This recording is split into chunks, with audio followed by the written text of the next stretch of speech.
everyone, and welcome back to my channel. My name is Kaylee Gray, and I'm making weekly vlogs about life, faith, and relationships every Friday. So if you have not subscribed to this channel, please hit that red button below, as well as follow me on my other social media platforms.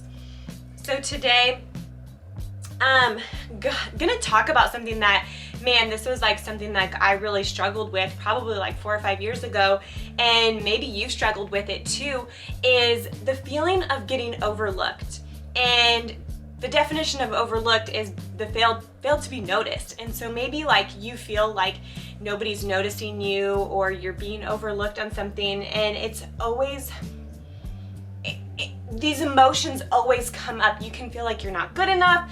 It doesn't matter like what you're doing, how good you're doing, you're going above and beyond of like what you're maybe doing in that area, and you still are getting overlooked, whether it's with a job or a relationship or friendships or church serving, like anything. And so you're just kind of like, okay, God, like, why am I being overlooked? And I just remember being in this season and having these feelings and always feeling like I was being overlooked. And something God like told me was to thrive in the process. And I'm like, what do you mean thrive in the process, God? So I looked up the definition of process, and it's a series of actions or steps taken in order to achieve to a particular end. And thrive means to prosper or flourish. Now, no one wants to go through a process. No one wants to have to take all of these steps in order to get to that place. But while you're in the process, can you thrive in it?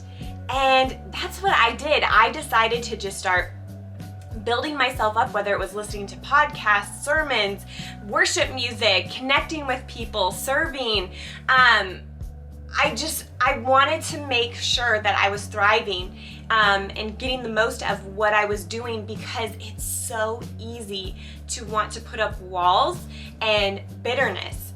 Bitterness is huge that will happen when you are in the process of something.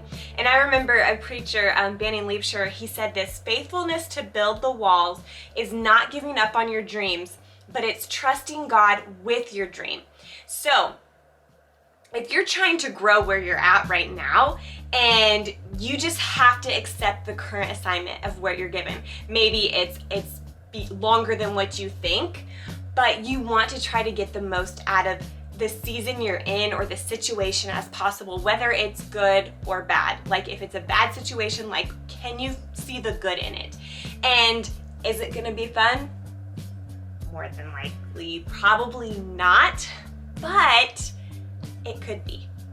And it's the attitude that you have in that process, because true character comes out while you're waiting for someone or something to change in your life.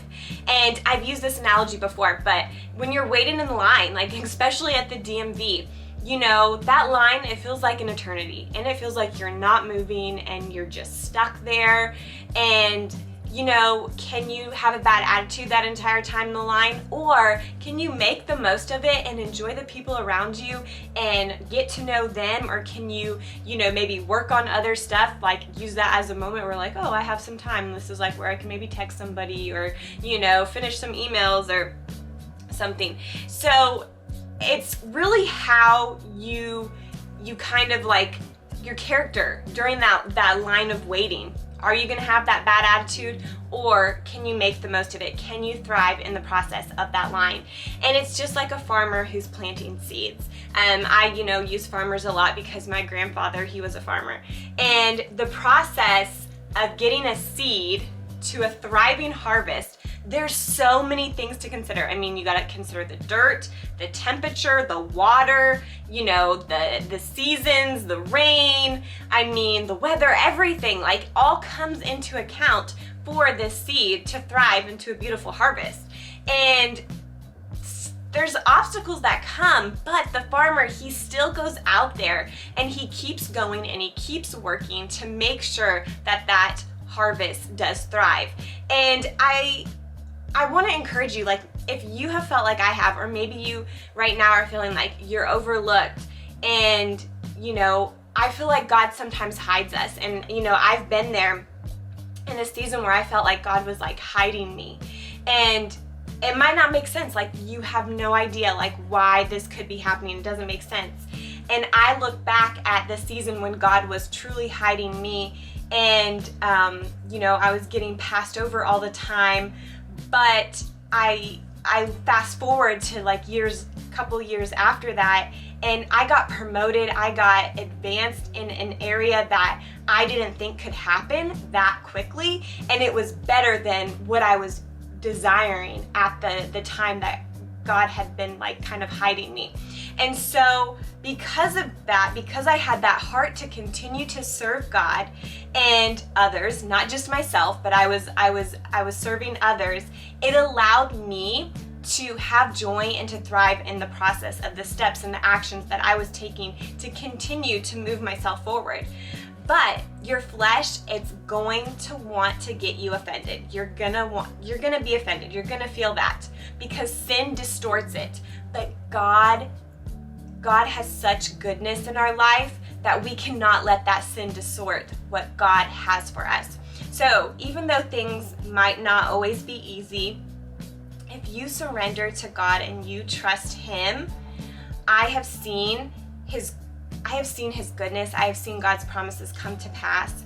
And so I just want to encourage you, whether you've been overlooked, whether you're feeling overlooked, whether you're in that season of hiding, trust the process, thrive in the process, make the most of the process, and take those action steps so that you can flourish in this season. And I can't wait to see you guys next week. Bye.